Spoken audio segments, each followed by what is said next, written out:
Hi friends, welcome to my YouTube channel all around us. ನೋಡಿ, ನಾವು ಒಂದು ನಮ್ಮ ಫ್ಯಾಮಿಲಿ ಫಂಕ್ಷನ್ಗೆ ಚಿಂತಾಮಣಿ ಅಂತ ಒಂದು ಊರು ಆಂಧ್ರ ಪ್ರದೇಶ ಮತ್ತು ಕರ್ನಾಟಕದ ಬಾರ್ಡ್ರಲ್ಲಿದೆ. ಅವ್ರಿಗೆ ಒಂದು ಫಂಕ್ಷನ್ಗೆ ಅಂತ ಹೊರಟಿದ್ದೀವಿ. ನೋಡಿ, ದಾರಿಲಿ ಎಷ್ಟೊಂದು ಮಾವಿನ ಮರಗಳು, ಹುಣಸೆ ಮರಗಳು, ಅಲ್ಲೆಲ್ಲ ಒಂಥರ ಹುಣಸೆ ಮರ, ಮಾವಿನ ಮರ ತುಂಬ ಕಾಮನ್ ಆಗಿಬಿಟ್ಟಿದೆ. ಅದನ್ನು ತುಂಬ ಬೆಳೀತಾರೆ ಎಲ್ಲ ಕಡೆ. ಹೆಚ್ಚಾಗಿ ಮಾವಿನ ಹಣ್ಣುಗಳು, ಮಾವಿನಕಾಯಿ ಸಪ್ಲೈ ಆಗೋದು ಆಂಧ್ರದಿಂದನೇ ಅಂತ ಹೇಳ್ತಾರೆ. ನೋಡಿ, ಅಲ್ಲಿ ಒಂದು ಚಿಕ್ಕ ಹಳ್ಳಿ, ಚಿಂತಾಮಣಿ ಪಕ್ಕದಲ್ಲಿ ಒಂದು ಚಿಕ್ಕ ಹಳ್ಳಿ ಇದೆ. ಅಲ್ಲಿ ನಾವು ಫಂಕ್ಷನ್ಗೆ ಅಟೆಂಡ್ ಮಾಡೋಕ್ಕೆ ಹೋಗಿದ್ವಿ. ಇವಾಗ ನಾನು ನೋಡಿಲ್ಲ. ಅಲ್ಲಿ ಒಂದು ತುಂಬ ವಿಶಾಲವಾದ ಬಯಲು ಪ್ರದೇಶದಲ್ಲಿ ಒಂದು ದೇವಸ್ಥಾನ ಇದೆ. ಸುತ್ತಮುತ್ತಲು ಒಂದೇ ಜಾಗದಲ್ಲಿ ಒಂದು 5-6 ದೇವಸ್ಥಾನಗಳಿದೆ. ಅಲ್ಲಿ ಹೊಲ, ಗದ್ದೆ, ನೇಚರ್ ಎಲ್ಲ ತುಂಬ ಚೆನ್ನಾಗಿದೆ ನೋಡೋಕ್ಕೆ. ನೋಡಿ, ಇದು ಒಂದು ಮಧ್ಯಾಹ್ನ ಮಲ್ಲಿಗೆ ಅಂತ. ಈ ಹೂವನ್ನ ದೇವಸ್ಥಾನದಲ್ಲಿ ಅಲ್ಲೇ ಪೂಜೆಗೆ ತಗೋತಾರೆ ಡೈಲಿ. ಇಲ್ಲಿ ನೋಡಿ, ಹೊಲ ಇದೆ, ಇದು ಗದ್ದೆ. ಒಂದು ಜೋಳ ಹಾಕಿದ್ದಾರೆ, ಇನ್ನೂ ಈಗ ಬೆಳೀತಾ ಇದೆ.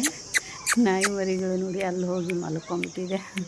ಬಾ ತಣ್ಣಗಿರುತ್ತಲ್ಲ, ಹಾಗಾಗಿ ನಾಯಿಗಳು ಅಲ್ಲಿ ಮಲಗಿರುತ್ತೆ. ಬಟ್ ಓನರ್ ನೋಡಿದ್ರೆ ಓಡಿಸ್ತಾರೆ, ನೋಡಿಲ್ಲ ಜೋಳನೇ, ಹಾಗಾಗಿ ಅವಲ್ಲಿ ಆರಾಮಾಗಿ ವಿಶ್ರಾಂತಿ ತೊಗೊತಾ ಇದೆ. ಪಾಪ ಇವ್ರಿಗೂ ಬೆಳೆ ಹಾಳಾಗುತ್ತೆ ಅಂದ್ಬಿಟ್ಟು ಆ ಥರ ಪ್ರಾಣಿಗಳನ್ನ ಬಿಡಲ್ಲ, ನೋಡಿಲ್ಲ, ಹಾಗಾಗಿ ಬಿಟ್ಟಿದ್ದಾರೆ. ಇದು ನೋಡಿ ಎಷ್ಟು ಚೆನ್ನಾಗಿ ಬೆಳೆ ಎಲ್ಲ ಹಂಗೆ ಲೈನಾಗಿ, ಎಷ್ಟು ಒಳ್ಳೆ ಸ್ಕೇಲಿಂದ ಲೈನ್ ಮಾಡಿರೋ ಹಾಗೆ ಕಾಣಿಸುತ್ತೆ, ಅಷ್ಟು ಚೆನ್ನಾಗಿ ಹಾಕಿದ್ದಾರೆ. ಇದು ಒಂಥರ ಏನೋ ಹಣ್ಣು, ನಾವು ಚಿಕ್ಕ ಮಕ್ಕಳಲ್ಲಿ ಇದನ್ನೆಲ್ಲ ತಿಂತಿದ್ವಿ. ಒಂಥರ ತುಂಬ ಸ್ವೀಟಾಗಿ, ಒಳ್ಳೆ ದ್ರಾಕ್ಷಿ ಥರ ಇರೋದು, ಚಿಕ್ಕ ದ್ರಾಕ್ಷಿ ಥರ ಇರೋದು, ತುಂಬ ಚೆನ್ನಾಗಿರ್ತಿತ್ತು. ನೋಡಿ, ಪೂಜೆಗೆಲ್ಲ ರೆಡಿ ಮಾಡ್ಕೊಂಡಿದ್ದಾರೆ. ಆ ಫಂಕ್ಷನ್ ಇನ್ನೂ ಸ್ಟಾರ್ಟ್ ಆಗಿರಲಿಲ್ಲ, ಹಾಗಾಗಿ ಪೂಜೆಗೆಲ್ಲ. ಇದು ನೋಡಿ, ಹುತ್ತ ಎಷ್ಟು ಚೆನ್ನಾಗಿ ಹುತ್ತ ಬೆಳೆದಿದೆ ಅಂದರೆ, ಇರುವೆಗಳು ಎಷ್ಟು ಹುತ್ತ ಕಟ್ಟೋದು. ಇರುವೆಗಳು ಒಂದು ನೈಸ್ ಮಣ್ಣಲ್ಲಿ ಅವು ಈ ಹುತ್ತನ ನಿರ್ಮಾಣ ಮಾಡಿದೆ. ಒಳ್ಳೆ ಆರ್ಕಿಟೆಕ್ಚರ್ ಮಾಡ್ತಾರಲ್ಲ, ಆ ಥರ ಇದನ್ನು ಒಂದು ಬಿಲ್ಡಪ್ ಮಾಡಿದೆ, ಬಿಲ್ಡಿಂಗ್ ಮಾಡಿದೆ ಇರುವೆಗಳು. ಇದು ಬೇವಿನ ಮರ ಮತ್ತು ಇದು ನೋಡಿ, ಪೂಜೆ ಸ್ಟಾರ್ಟ್ ಆಗಿದೆ. ಎಲ್ಲ ಹಿಂಗಳೆಯರು ಒಂದು ಹೊಸ ಬುಟ್ಟಿ, ಬಿದಿರಿನ ಬುಟ್ಟಿ ಇರುತ್ತಲ್ಲ, ಆ ಹೊಸ ಬುಟ್ಟಿನೂ, ಆಮೇಲೆ ಚಿಕ್ಕ ಮಡಿಕೆಗಳನ್ನು ಎಲ್ಲನೂ, ಅದು ಒಂದು ಸಂಪ್ರದಾಯ ಪೂಜೆ ಮಾಡೋದು. ನೋಡಿ ಎಷ್ಟು ಚೆನ್ನಾಗಿ ನೀಟಾಗಿ ಫಸ್ಟ್ ಇದನ್ನು ಜೋಡಿಸ್ಕೊತಾರೆ.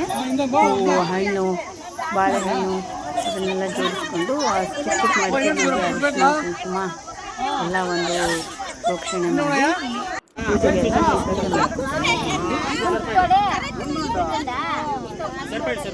ಇದರಲ್ಲಿ ಒಂದು ಮಣ್ಣಿನ ಮಡಿಕೆ ಇರುತ್ತಲ್ಲ, ಅದರಲ್ಲಿ ನೀರು ತುಂಬಿಟ್ಟು, ಚಿಕ್ಕ ಮಡಿಕೆಗಳಲ್ಲೆಲ್ಲ ನೀರು ತುಂಬಿಟ್ಟು ಒಂದು ದೀಪದ ಅದು ಮಣ್ಣಿನ ದೀಪನೇ ತಗೋತಾರೆ. ಅದು ಏನೋ ಒಂದು ಸಂಪ್ರದಾಯ, ತುಂಬ ದಿನಗಳಿಂದ ಹಳೇ ಕಾಲದಿಂದ ನಡ್ಕೊಂಬಂದಿರೋ ಒಂದು ಸಂಪ್ರದಾಯ.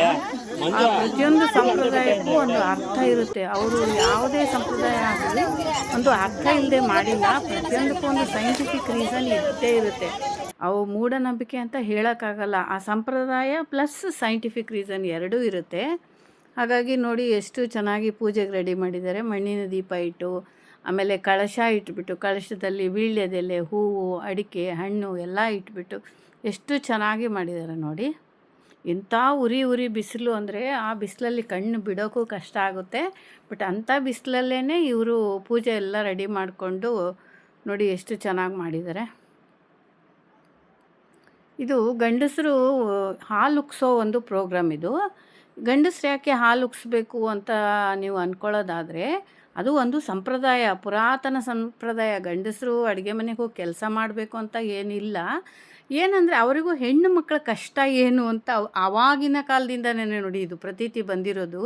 ಹೆಣ್ಣು ಮಕ್ಕಳ ಕಷ್ಟ ಅವ್ರಿಗೂ ಅರ್ಥ ಆಗಬೇಕು ಅಂತ ಆ ಥರ ಒಂದು ಸಂಪ್ರದಾಯ ಮಾಡಿದ್ದಾರೆ. ನೋಡಿ, ಬಿಸಿಲು ಎಷ್ಟು ಸುಡ್ತಾ ಇದೆ ಅಂದರೆ ಅಲ್ಲಿ ನಿಂತ್ಕೊಳ್ಳೋಕ್ಕೂ ಕಷ್ಟ ಆಗುತ್ತೆ. ಅಂಥದ್ರಲ್ಲಿ ಆ ಉರಿ ಬೆಂಕಿನಲ್ಲಿ ಇವರೆಲ್ಲ ನೋಡಿ ಹೇಗೆ ಒಂದು ಸಹನೆಯಿಂದ, ಒಂದು ತಾಳ್ಮೆಯಿಂದ, ಒಂದು ಶ್ರದ್ಧೆ ಮತ್ತು ಒಂದು ದೇವ್ರ ಮೇಲೆ ನಂಬಿಕೆ, ಒಂದು ಫ್ಯಾಮಿಲಿ ಬಾಂಡಿಂಗಿಂದ ಎಲ್ಲ ಗಂಡಸರು ನೋಡಿ, ಎಲ್ಲ ಎಂತೆಂಥ ರಿಚ್ ಪರ್ಸನ್ಸು ಎಲ್ಲರೂ ಅಷ್ಟೇ.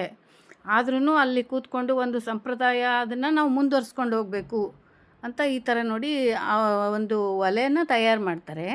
ಒಂದು ಮಣ್ಣಿನ ಒಂದು ಇದರಿಂದ ಉಂಡೆ ಮಾಡಿ ಅದರಿಂದ ಒಲೆ ತಯಾರು ಮಾಡಿ ನೋಡಿ ಹೀಗೆ ಚಿಕ್ಕ ಚಿಕ್ಕ ಸೌದೆಗಳನ್ನು ಇಟ್ಬಿಟ್ಟು ಹಾಗೆ ಹಾಲು ಕುಸ್ತಾರೆ. ಇದು ಅಲ್ಲಿ ನೋಡಿ ಯಾರೋ ಒಬ್ಬರು ನಾಯಿ ಮರಿ ಕರ್ಕೊಂಬಂದಿದ್ರು, ತುಂಬ ಕ್ಯೂಟಾಗಿದೆ. ಹಾಗಾಗಿ ಅದನ್ನು ಮಾತಾಡ್ಸೋಣ ಅಂತ ಹೋದೆ.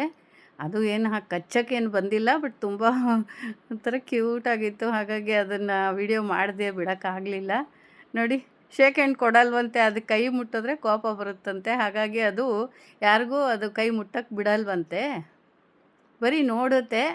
ಒಂಥರ ಕುಯ್ ಕುಯ್ ಅಂತ ತುಂಬ ಚೆನ್ನಾಗಿದೆ ನೋಡಿ, ಎಷ್ಟು ಕ್ಯೂಟಾಗಿತ್ತು. ನನಗಂತೂ ತುಂಬ ಇಷ್ಟ ಆಯಿತು. ನನಗೆ ನಾಯಿ ಮರಿ ಅಂದರೆ ತುಂಬ ಇಷ್ಟ ಆಗುತ್ತೆ. ನೋಡಿ ಹೇಗೆ ನೋಡ್ಕೊಂಡು ಕೂತಿದ್ದೆ, ಹೋಗೋ ಬರೋ ಮಕ್ಕಳನ್ನೆಲ್ಲ ನೋಡಿಕೊಂಡು. ಪಾಪ ಎಲ್ಲ ಮಕ್ಕಳು ಹೆದರೋರು ಅದ್ರ ಹತ್ರ ಹೋಗೋಕ್ಕೆ, ಅದು ಬೊಗಳಿ ಹೆದರಿಸ್ಬಿಟ್ಟು ಓಡಿಸ್ಬಿಡೋದು. ನೋಡಿ ಇದು ಒಂದು ಸಂಪ್ರದಾಯ. ಗಂಡ ಹೆಂಡತಿ ಒಬ್ರಿಗೊಬ್ರು ಮಾಲೆ ಹಾಕ್ಕೊಳ್ಳೋದು, ಆಮೇಲೆ ತಲೆ ಮೇಲೆ ಒಂದು ಮಡಿಕೆ ಹೊತ್ಕೊಂಡು ಒಂದು ಹೊಸ ಒಂದು ವಸ್ತ್ರನ ಈ ಗಂಡನ ಒಂದು ತಲೆ ಮೇಲಿರೋ ಮಡಿಕೆಯಿಂದ ಹೆಂಡತಿ ತಲೆ ಮೇಲಿರೋ ಮಡಿಕೆಗೆ ಅದು ಕನೆಕ್ಷನ್ ಇರುತ್ತೆ. ಏನು ಅಂದರೆ ಇದರಲ್ಲೂ ಒಂದು ಅರ್ಥ ಇದೆ. ಗಂಡ ಹೆಂಡತಿ ಒಂದು ಸಂಬಂಧ ಅವಿನಾಭಾವ, ಒಬ್ರಿಗೊಬ್ಬರು ಬೇರ್ಪಡದ ಹಾಗೆ ಯಾವಾಗಲೂ ಜೊತೆಯಾಗಿ ಇಬ್ಬರು ಜೊತೆಯಾಗಿ ಒಬ್ರಿಗೊಬ್ರು ಕಷ್ಟ ಸುಖ ನೋವು ನಲಿವು ಎಲ್ಲದರಲ್ಲೂ ಜೊತೆಯಾಗಿರಬೇಕು ಅಂತ ಒಂದು ಅರ್ಥ ಕೊಡುತ್ತೆ. ಹಾಗಾಗಿ ನೋಡಿ ಪ್ರತಿಯೊಬ್ಬರು ಯಾರೂ ಒಂದು ಅಹಂಕಾರ ಪಡದೆ ಒಂದು ಸಂತೋಷದಿಂದ ಒಂದು ಫ್ಯಾಮಿಲಿಗೋಸ್ಕರ ಅವರು ಏನು ಗಂಡ ಹೆಂಡತಿ ಮಕ್ಕಳು ಎಲ್ಲ ಚೆನ್ನಾಗಿರಬೇಕು, ಒಬ್ರಿಗೊಬ್ಬರು ಜೊತೆಯಾಗಿರಬೇಕು ಅಂತ ಒಂದು ಒಗ್ಗಟ್ಟು ಅನ್ನೋ ಒಂದು ಸಂಕೇತನ ಇದರಲ್ಲಿ ತೋರಿಸ್ತಾರೆ. ಪ್ರತಿಯೊಬ್ಬ ಗಂಡ ಹೆಂಡತಿನೂ ಯಾರೂ ಒಂದು ಸಂಕೋಚ ಪಟ್ಕೊಳ್ಳಲ್ಲ, ಯಾರೂ ಏನು ಬೇಜಾರು ಮಾಡ್ಕೊಳ್ಳಲ್ಲ. ಹಾಗಾಗಿ ಎಲ್ಲರೂ ಒಗ್ಗಟ್ಟಾಗಿ ಹಿರಿಯ ಸ್ತ್ರೀಯರು, ಗಂಡಸರು, ಆಮೇಲೆ ವಯಸ್ಸಾದ ಅಜ್ಜಂದರು ಎಲ್ಲರೂ ಬಂದಿರ್ತಾರೆ. ಯಾಕಂದರೆ ಅವ್ರ ಮಾರ್ಗದರ್ಶನದಲ್ಲೇ ಈ ಒಂದು ಕಾರ್ಯಕ್ರಮ ನಡಿಬೇಕು. ಎಲ್ಲರೂ ಒಂದು ಮುಂದೆ ನಿಂತ್ಕೊಂಡು ಈ ನೋಡಿ ಆ ಉರಿ ಬಿಸಿಲಲ್ಲೂ ಒಬ್ಬರು ಒಂದೂ ಇದು ಬೇಜಾರು ಮಾಡ್ಕೊಳ್ದಿರೆ ಬರೀ ಕಾಲಲ್ಲೇ ನಡೀತಾ ಇದ್ದಾರೆ ನೋಡಿ. ಅವರೆಲ್ಲ ಯಾರೂ ಚಪ್ಪಲಿನೇ ಹಾಕ್ಕೊಂಡಿಲ್ಲ, ಬರೀ ಕಾಲಲ್ಲಿ ನಡೀತಾರೆ. ಕೆಳಗಡೆ ಒಂದು ಸೀರೆಗಳ್ನ ಒಂದು ಲೈನಾಗಿ ಹಾಕಿರ್ತಾರೆ, ಅದ್ರ ಮೇಲೆ ಅವರು ನಡೀತಾರೆ ನೋಡಿ. ಅದು ನಿಧಾನವಾಗಿ ಆ ಬಟ್ಟೆ ಒಬ್ರಿಗೊಬ್ರು ಸಪ್ರೇಟ್ ಆಗಬಾರ್ದು. ತಲೆ ಮೇಲೆ ಒಂದು ಬಟ್ಟೆ ಇಟ್ಕೊಂಡಿರ್ತಾರಲ್ಲ, ಒಂದು ವಸ್ತ್ರನ, ಅದು ಇಬ್ಬರು ಜೊತೆಯಾಗಿ ನಿಧಾನಕ್ಕೆ ಒಂದೇ ಒಂದು ಅಂದರೆ ಇದು ಏನು ಅಂದರೆ ಸಂಸಾರದಲ್ಲಿ ಒಬ್ರಿಗೊಬ್ಬರು ಬ್ಯಾಲೆನ್ಸ್ ಮಾಡಬೇಕು. ಹಾಗೆ ಒಂದು ಸಂಪ್ರದಾಯನ ಅವರು ಹಳೇ ಕಾಲದಿಂದ ಬಂದಿರೋದಿದು. ಗಂಡ ಹೆಂಡತಿ ಜೊತೆಯಾಗಿ ಬ್ಯಾಲೆನ್ಸ್ ಮಾಡಿಕೊಂಡು ಸಂಸಾರನ ಹೇಗೆ ನಡೆಸ್ತಾರೋ ಅದನ್ನು ಪೂಜೆ ಮೂಲಕ ಅದು ತೋರಿಸ್ಕೊಡ್ತಾರೆ. ಇಲ್ಲಿ ಈ ಸಂಪ್ರದಾಯದಲ್ಲಿ ಪೂಜೆ ಮಾಡೋದ್ರ ಮೂಲಕ ಹೀಗೆ ಮಾಡೋದ್ರಿಂದ ಗಂಡ ಹೆಂಡತಿ ಒಬ್ರಿಗೊಬ್ಬರು ಜೊತೆಯಾಗಿ ಒಂದು ಸಂಸಾರ ಮಾಡೋದು ಹೇಗೆ, ಒಂದು ಕಷ್ಟ ಬರಲಿ ಒಂದು ಸುಖ ಬರಲಿ ಯಾವುದ್ರಲ್ಲಾದರೂ ಆಗಲಿ ಗಂಡ ಹೆಂಡತಿ ಜೊತೆಗಿರಬೇಕು. ಯಾವ ಥರ ಒಂದು ಸಂಸಾರನ ಅವ್ರು ಬ್ಯಾಲೆನ್ಸ್ ಮಾಡಬೇಕು, ಯಾವ ಥರ ಅವರು ಸಂಸಾರನ ನಡೆಸ್ಕೊಂಡು ಹೋಗಬೇಕು. ಆಗಿನ ಕಾಲದಲ್ಲಿ ಇವಾಗಿನ ಥರ ಒಂದು ಮೀಡಿಯಾಗಳಾಗಲಿ ಒಂದು ಸೋಷಿಯಲ್ ಮೀಡಿಯಾಗಳಾಗದೆ ಇರಲಿಲ್ಲ. ಎಲ್ಲ ಒಂದು ಸಂಪ್ರದಾಯದ ಮೂಲಕನೇ ಅದನ್ನು ಮಕ್ಕಳಿಗೆ ಮೊಮ್ಮಕ್ಕಳಿಗೆ ಚಿಕ್ಕವರಿಗೆ ಎಲ್ಲರಿಗೂ ತಿಳಿಸಿಕೊಡ್ತಿದ್ರು. ಇದು ನೋಡಿ ಒಂದು ಇದ್ರ ಮರ, ಪೀಪಲ್ ಟ್ರೀ ಅಂತಾರಲ್ಲ, ಪೀಪಲ್ ಟ್ರೀ ಕೆಳಗಡೆ ಒಂದು ನೆರಳು, ತುಂಬ ಚೆನ್ನಾಗಿ ಒಳ್ಳೆ ಗಾಳಿ ನೆರಳು ಎಲ್ಲ ಬರುತ್ತೆ ಒಂದು ಬಯಲು ಪ್ರದೇಶದಲ್ಲಿ. ಹಾಗಾಗಿ ಅವರಿಗೆ ತುಂಬ ಸೆಕೆ ಆ ಥರ ಎಲ್ಲ ಆಗಬಾರ್ದು ಅಂತ ಮರದ ಕೆಳಗಡೆ ಕೂರಿಸಿ ನೋಡಿ ಇಲ್ಲೊಂದು ಪೂಜೆ ಮಾಡಿಸ್ತಾರೆ. ಆಮೇಲೆ ದೇವಸ್ಥಾನಕ್ಕೆ ಅವ್ರನ್ನೆಲ್ಲ ಕರ್ಕೊಂಬರ್ತಾರೆ. Thank you friends, thank you for watching.